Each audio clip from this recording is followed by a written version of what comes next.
And rolling. Sound, lock it up. Action. Lock it up. Everybody shut the fuck up. Background action. And action. Hi, everybody. Welcome back to the Second in Command podcast. My name is Timothy Simons. I am Matthew Paul Walsh. We are, well, Timothy Charles Simons, I guess. Walsh, he was trying to one-up me. Matthew Paul Luke Walsh, my Oh, confirmation name. For fuck's sake. I don't even know if I have a confirmation name. I'm going to have to get my mom on the phone. We're a podcast. We examine the politics of cinema and cinema about politics. Or movies with presidents. The movies have a president or a vice president. We have a wonderful guest here today. Whose last name I have been mispronouncing for years. that's fine. Arden Myrin? No. No. I say Myrin. Okay. Marine. That's Marine. correct. Arden Myrin. Arden Van Amridge Marine. Van Amridge? It's a mouthful. Where is Van that? Amridge. Yeah, that's Dutch. Is that a middle? Is that a... That's a middle. That's a But I mean, is that a family name or is that like a... Yeah, that's a family name. Okay. Can you imagine? No, that's a family name. It's a Dutch family name. Okay. Yeah. You're So Dutch. Arden Jean-Claude Van Damme Yeah. Marine.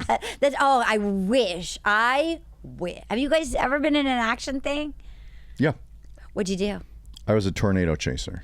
Was One of the best tornado movies ever made. Did you have fun? What movie? I had a blast. It's called Into the Storm. Did you get to do action?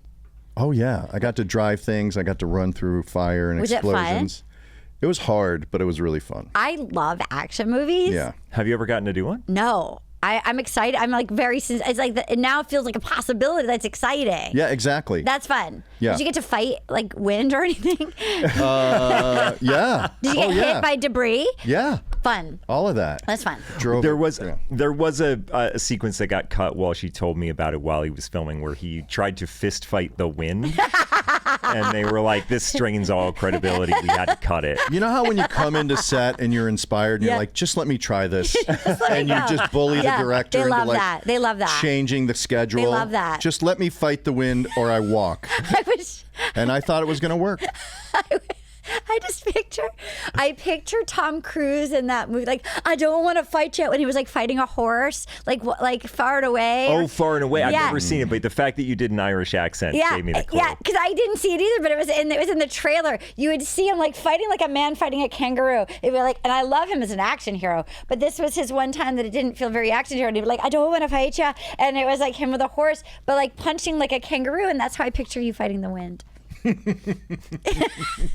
But you're the kangaroo. You're gonna win. Arden, we'd like to spend a little bit of time getting to know our love it. guests. Okay.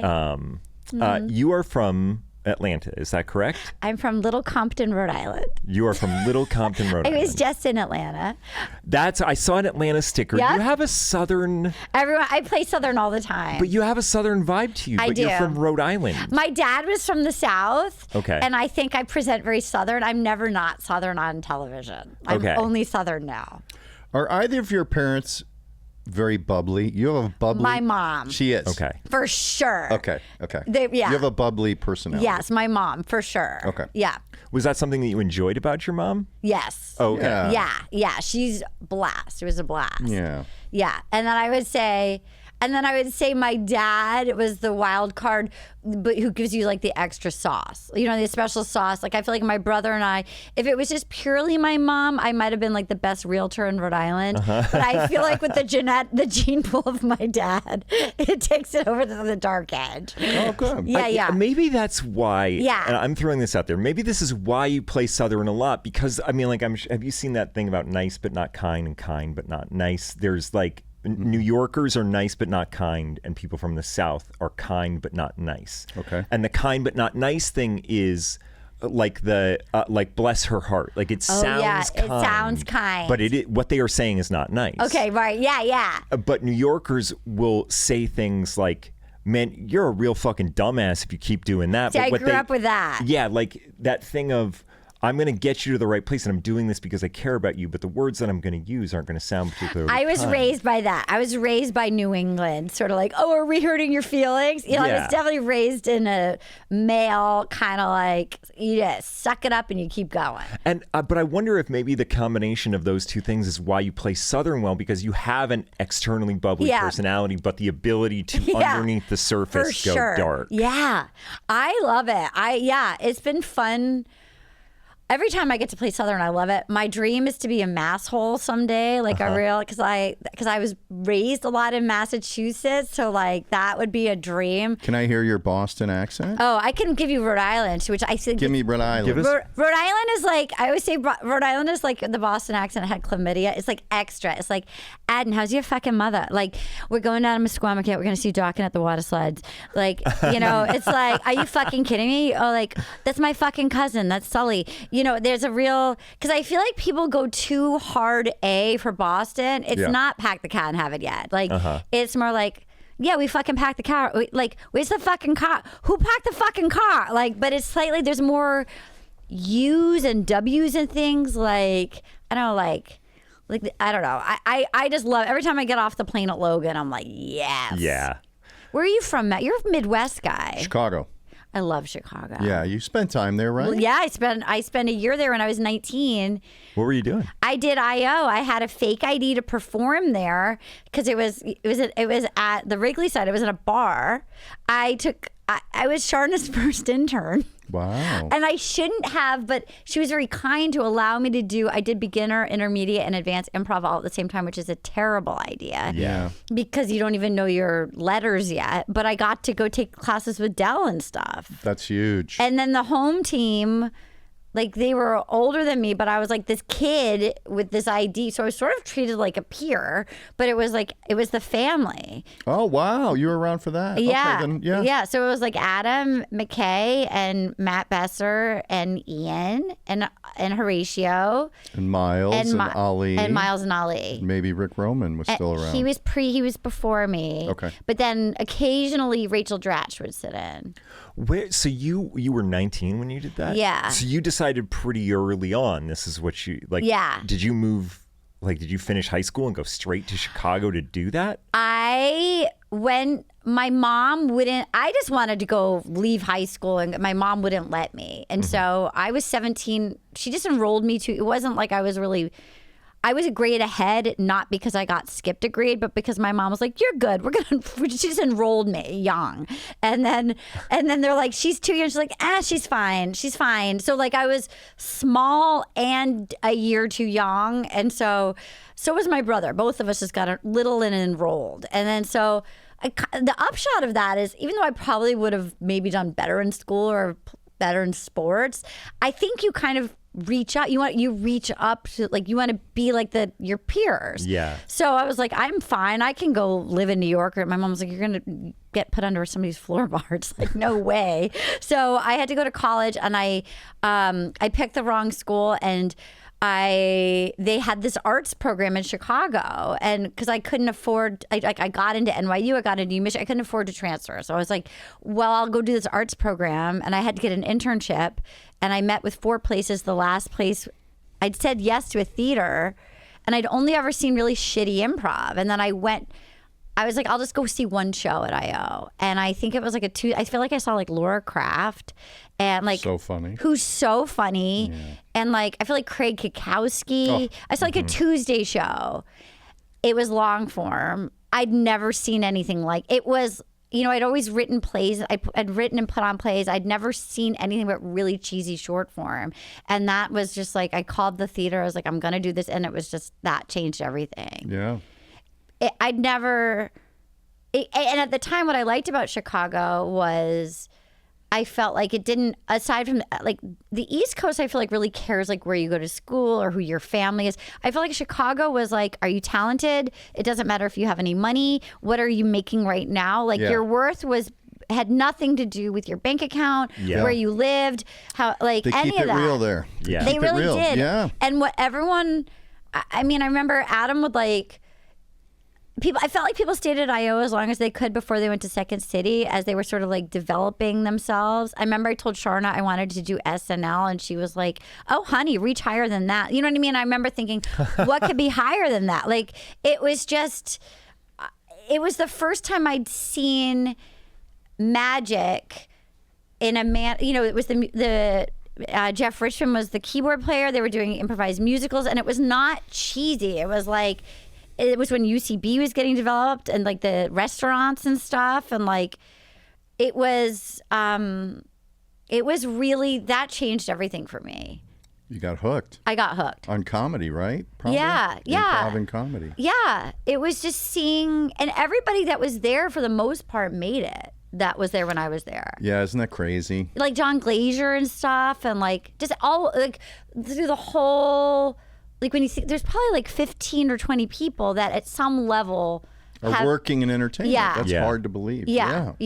Were you always a naturally funny person, and was that the first time that you decided, oh, I'm going to try something to do that comedy heavy, or had you done comedy of that ilk before? My town was so small that we didn't have like cable or anything. So there was one station that just played really old movies.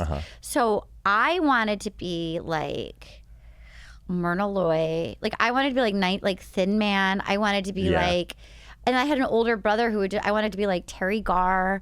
I wanted to be like Judy Holliday, or just these incredible, like Goldie Hawn, or even watching this movie that we just watched, like Bernadette Peters and the Jerk. Yeah. Like I wanted to be a comedic leading lady actress, like Madeline Kahn, Gilda Radner. Like there were these great, and then moving forward, like Susan Sarandon, even in Bull Durham, or like Holly Hunter in broadcast news. There were all these great, strong, complicated, flawed women, Laura Dern and like Citizen Ruth and stuff like that. That's what I wanted to do.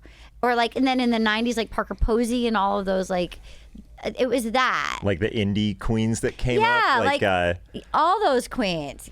Kathy Keener, maybe? Catherine Keener. That's who I was trying to think of. Or even if you look at like a Diane Weiss, or like just these sort of the Woody Allen movies, like, you know, like when you look back at like Hannah and her sisters, or like just these sort of, or, you know, like Diane Keaton or Mia Farrow. Like I never saw kids movies. I just saw like they just showed me everything. So it was Steve Martin, Monty Python, all the Woody Allen. I was like, that's what I want. I want to do Busby Berkeley. I want to, like, it was that. And my mom would like tape SNL and show it to me when I was like 5. Nothing was off limits. Yeah. And that's what I wanted to do. Nice. Yeah. Did you find a kinship with the comedy community there pretty quickly? I had the best time, and it was hard as a female at that moment in time. Yeah, there weren't a lot of females. No, and I had never heard that women weren't funny until I got there. I didn't know that people thought that, because I'd written plays and got like done well with them at my high school, and so like no one had ever said that to me. So that was hard. It was sort of sad. Yeah.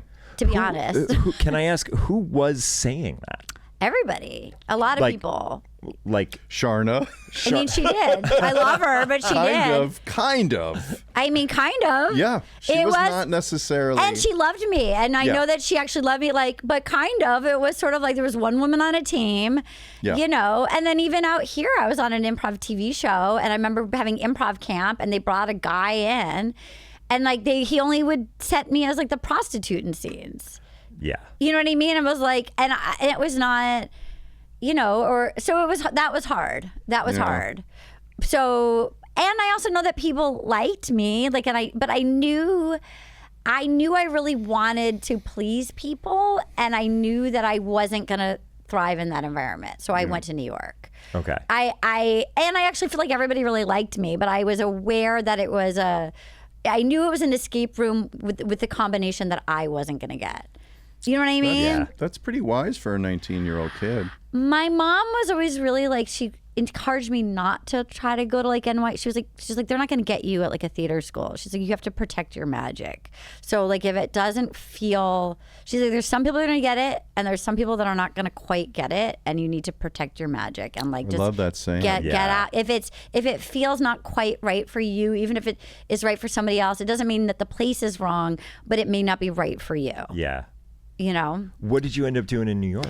I went to New York. I got an internship at Conan, and then I would waitress, and I was a elf at Macy's Santaland, and then I worked for a casting director, and I did stand up at night, and then not because I wanted to, but it was like I knew I had to get on stage to get an agent, and I knew in order to get an agent, you had to be on stage. So I thought, and there weren't that many young women doing it then. So I was like, I can write 5 minutes for myself. And then an assistant from Paradigm came to see me, and he sent me on a general, and then I ended up going in like. I got flown out to LA and tested for my first meeting for a pilot, and I didn't get it, but it was enough to get me signed. All right. So if you like what you're listening to, guys, guess what? You can find the rest of it on Patreon. All you got to do is you go to patreon.com/second in command and subscribe for $5 a month, and you have access to the entire Veep Rewatch catalog, which you cannot get anywhere else. Lots of bonus content, and you The will rest have of this episode, the quite rest frankly. of this episode that you were enjoying. So we'll see you over there, patreon.com/second in command. And here's one other thing. If you sign up on your mobile browser or on desktop, you will avoid a 30% upcharge from Apple. So if you want to pay Apple more money to get the same content, you absolutely can. After you sign up on your mobile web browser or your desktop, you can then use the app and you won't get that 30% upcharge. Just letting you know. I think I understand what you mean.